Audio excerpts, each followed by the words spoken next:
let's be real, we don't live in a vacuum. So whether we're trying to advocate for ourselves at work or ask for help in our relationships or just kind of make it through another emotionally exhausting family dinner, we're constantly navigating spaces that we don't entirely control. And for women who've been conditioned to stay quiet, to stay pleasant, and to stay small, that can feel like fighting an uphill battle without armor. Hi, my name's Kim. I'm a classical Taoist East Asian medical provider. I've been talking about Sun Tzu's Art of War because it hits differently. In chapter 11, Sun Tzu breaks down 9 types of terrain, and that's literal and metaphorical. And he talks about how each one of these shapes the behavior of people within it. So think of terrain as the emotional and social land you're going to be walking into. Who holds the power here? Who's protecting what? And what's the unspoken codes or traditions that are shaping how people respond to change? Let's look at just one of them. And we're going to look at the one that's called dispersed terrain. And that's Sun Tzu's term. But in our modern life, it's going to show up in spaces where people's loyalty is going to be tied to long-standing connections, like family, like community, like tradition. So think small towns and friends groups or tight-knit workplaces or deeply rooted cultural or religious settings. These are going to be spaces where change is hard because belonging is based on staying the same. So if you've ever felt like you had to shrink to fit in or you got side-eyed for asking too many questions, you've walked this terrain, and maybe it was when you left for college and realized that your high school support system, your town, your routines, that didn't come with you. At college, you actually had to figure out how to stand on your own in a society that didn't already know your name. And sure, yeah, it was scary, but it's also empowering because you learn flexibility. I grew up in a small town and groupthink was pretty intense, and people didn't just know your name, they had expectations. And when you didn't follow the script, there were consequences, like gossip or subtle exclusion or being labeled as too much, which reminds me of the Netflix series Too Much, which, okay, love it. Anyways, in these small spaces, people often fight for relevance by clinging harder to old patterns. So Sun Tzu doesn't say that you should avoid these spaces entirely because sometimes you have to operate within them. But what he does offer is a strategy if you have to do something that goes against group norms. He says, create a rallying cry, which is going to be a shared purpose, something people can unite around that's bigger than their fear of change. So a rallying cry helps shift collective behavior when tradition is getting in the way of progress. But, and this is key, how much you share actually matters because we live in an era of constant sharing. But Sun Tzu wants to remind us that oversharing can do a few things that hurt you. It can expose you to sabotage, either emotionally, professionally, or socially. It can weaken morale or create confusion. It can set expectations that kind of trap you in a certain road, or it can dilute your message by making it too personal. It's like music. You can say, the song gives me the chills, and that's going to invite others into that feeling.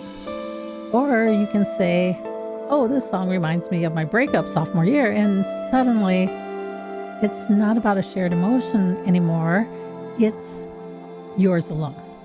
That's the power of restraint. It's not about silence. It's about discernment, knowing when to speak and what to reveal and when to let your energy speak louder than your words. So Sun Tzu valued this kind of strategic communication because it kept plans protected. It's avoids dissent. And it also gives leaders room to adapt. And in his world, keeping information close could actually preserve morale and control. And yeah, even in ancient times, the suppression of knowledge was used to maintain hierarchies, because when people think for themselves, they have this annoying habit of challenging power. So what does this mean for you? Sansa wants you to notice the terrain and what type of terrain you're in. Now, right now, we're talking about one of the 9 terrains. And if you're in this space where tradition and loyalty or group identity is shaping how people behave, then there's some ways to react in this area. He wants you to think about picking your battles, because not every space is emotionally safe or even ready to hear your truth. Now, that doesn't make your truth any less valid, but this type of terrain, it's pretty hard to bring about change.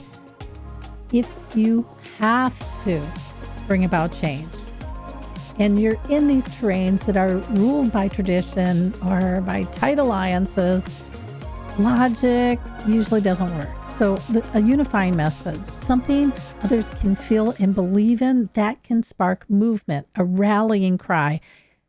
When you're thinking about crafting this message, lead with what connects, not what you're thinking, but what connects and that can shift the group energy. And then protect your emotional bandwidth, because you don't have to be emotionally transparent to be powerful. Strategy is not the opposite of authenticity. It's actually, how authenticity survives in hard terrain. So you don't have to play small, but you actually can play smart. And smart, it's kind of a rebellion too. Now, I wanted to share something more with you, because Sun Tzu doesn't say it outright, but Taoism whispers gently that actually the most dangerous terrain isn't out there. It's the stories inside us about what's possible.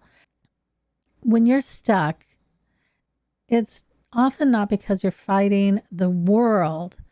It's actually because you're fighting yourself. So Taoism isn't about clearing your mind. It's about becoming still enough to see the stories that you've been mistaken for the truth. That voice that says, I can't negotiate this, isn't you. It's actually fear wearing your accent. Maybe it's time to learn about the water strategy, because water doesn't argue with rocks. It actually flows around them, and over time it wears them down. And the last thing is the unlearning, right? So Taoism calls it returning to simplicity, which is stripping back all those shoulds so that what's left is actually your voice, not the one you were taught to use. So think about it. If you're exhausted from trying to feel someone else's ideas of being strong, or if you're tired of hustling for permission to just take up some space, maybe you're ready to step out, but you can't find your voice, then the train isn't the problem. Actually, it's the map. Sometimes you need more than just a mantra. You need a mirror, a strategy, and tools that can help you let go of those old stories and rewrite the map. That's where I come in. Let's talk. Just 15 minutes, no cost, no pressure, and let's see if classical Taoist medicine can help you move through resistance like water, not with burnout, but with grace. And you should be able to find a link up here in the corner or in the video description below. And here's the reality. The world doesn't need more empowered women. It actually needs women who are free. Okay, until next time, I'll catch you on the other side.